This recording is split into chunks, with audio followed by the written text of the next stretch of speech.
syempre, sabi ko nga lagi, before we begin the begin, hindi pwedeng mawala yung ating food for the soul and food for the spirit for today, partner, ha? Courtesy of Tita Evangeline. Mga kaibigan, napakaganda kasi ng mensahe today. Alright, bago natin pag-usapan, ang pinaghandaan po God is good. ng Team Omok, lalo na ng ating Madam Chair, Darlene Olanyo, mga kaibigan. Ang tanong ho natin today sa ating food for the soul and food for the spirit, what do you crave? Ano ang minimithi ninyo? Sa pagkain, ano yun? Parang naglalaway ka sa isang something food, no? Ano nga yun? Yung cravings. Craving. Nagki-crave ka sa isang... Tatakam. natatakam ka sa pagkain. Pero sa buhay natin, di ba, yung iba-ibang ibig sabihin ng craving. Ikaw ay nananabik. Meron kang minimithi. Gusto mong makamit sa buhay. Di po ba? Ang sabi, every day, multiple times a day, little alarms are triggered inside your brain. May mga dyan, partner, sa utak natin na yung utak natin, di ba, siya yung nagsasabing gutom ka na. Or nakikrave ka for something, right? Meron din ho yung sabi ng utak mo, gusto kong uminom ng tubig. Di ba? Or your mind become fixed on that which you crave. Like for example, Darlene, mahilig ka sa sapatos. Nakita mo ngayon, namasyal kayo ng DJ sa mall. Ang mangyayari nun, di mo na makalimutan hanggang matulog ka na, kinabukasan hanggat hindi mo nakukuha yung gusto mo, di ba? Ganun po tayo. Sabi ho sa atin today, God gave us physical needs that mirror our spiritual needs. Needs that must be met to stay healthy and alive. Alright? Needs that must be satisfied over and over again. Parang sa pagkain yan, partner. In fact, food is often used in the Bible as a metaphor for our spiritual needs. And it's called our daily bread in Matthew, and the pure milk of the Word in 1 Peter. Ilan pa lang ho yan sa mga binabanggit natin. Tama, di ba, partner? Kailangan natin ng pagkain para tayo ay malakas. Tama? Pero kailangan din natin ng pagkain para sa ating pang-spiritual na pamumuhay. Ano po yun? Salita ng Diyos. Amen? Sa pisikal na ating pamumuhay, kailangan nating kumain sa araw-araw, uminom ng tubig para tayo'y laging malakas. Kung ano-ano pa, vitamins, ayan, maintenance, sige, lahat na nandyan na. Pero sa ating pang-spiritual na pamumuhay, kailangan din po natin busugin sa pamamagitan ng salita po ng Diyos. At sinasabi nga po in the fourth beatitude, partner, which are a series of promises Jesus made about God's kingdom. Ano po ang sinabi ni Jesus, mga kaibigan, mga mahal po naming taga-subaybay sa programang ito, sa segment na ito? Blessed are those who hunger and thirst for righteousness, for they will be filled. Matthew chapter 5, verse 6. Now, the question, Darlene, at mga kanyusik ay, do you long for righteousness and justice? Do you desire the ways of God? Do you yearn for His kingdom to come? Do you want to be someone who chases after that which can never truly satisfy?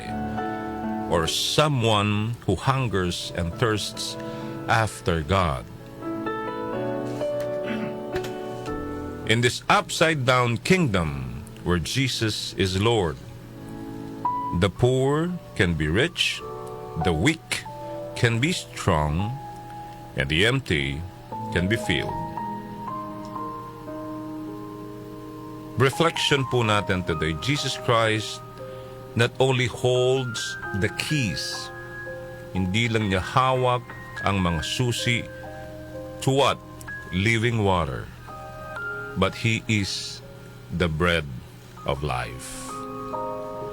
So, when you feel Him prompting your heart, nararamdaman niyo ho yan eh.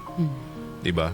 Nararamdaman niyo ho yung pagtawag ng Diyos po sa atin, ni Jesus po sa atin. To fight for justice. To love the unloved. To stand for what is right. Even when it's not popular. Anong gagawin ho natin? Please pay attention. Please pay attention. Why?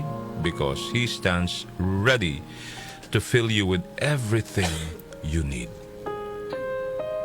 The only thing to do is call. Tumawag ka sa Kanya. Amen? Amen. Tumawag po tayo sa Panginoong Jesus.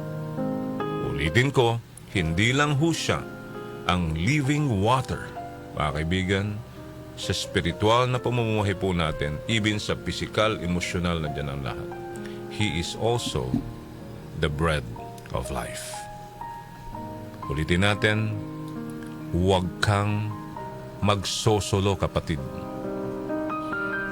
Dahil hindi ka mabubuhay na wala ang Panginoong Jesus. Wala ang Diyos sa buhay mo. Amen ba yun, partner? Amen. Yeah. Lahat po tayo may pagkakamali sa buhay. Lahat po tayo ay hindi perfecto. Lahat po tayo ay may mga weaknesses. Diba? Anong gagawin ho natin doon? Sabi nga, isangguni natin sa Panginoong Jesus. Sangguni natin sa Diyos sa ngalan ng ating Panginoong Jesus ang atin pong mga suliranin sa buhay. Di po ba? Pagkain, trabaho, kung ano man yan na sumisira sa isipan mo na dahilan bakit ka nagkakaganyan. Di po ba? Panahon na para isangguni mo sa Kanya, ilapit mo sa Kanya. Call Him. There is a direct line sa Panginoon Diyos through Jesus Christ our Savior. Di ba? Jeremiah 33:3 or 3:33 ba yun? Di ba? O, meron din naman direct line sa Panginoon, partner eh. Call me, sabi niya, di ba? O, so the number is Jeremiah 33:3. Call me. O, hindi mo na kailangan magpa-load. Parang sa cellphone mo. Ano gagawin mo? Buksan mo ang Biblia. Basahin mo. And then you ask God. You pray. You talk to Him. Not just for prayer lang tayo ng prayer. You talk to Him. Tell God what is your problem.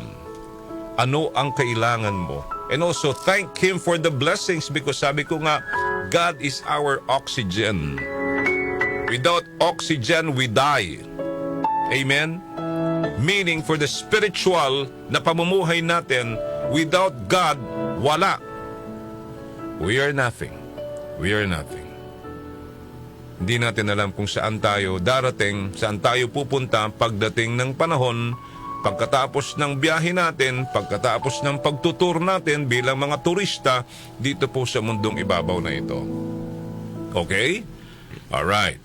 Bukas naman siguro mayroon akong isang topic na napakaganda. It's all about yung tungkol kay Joel, partner. Kilala mo si Joel, partner? Hindi ako yun. Hindi ka eh. Hindi ako yun. Pero isi-share ko sa inyo yung tungkol kay Joel. Maralaman mo yun bukas, partner. Ha? About Joel. Kilala nyo si Joel? Hindi nyo pa kilala si Joel. Okay. Hindi ako yun. Yun yung malalaman ninyo tomorrow naman. But for today, so, ang tanong ulit, what do you crave for today, partner? What do you crave for today?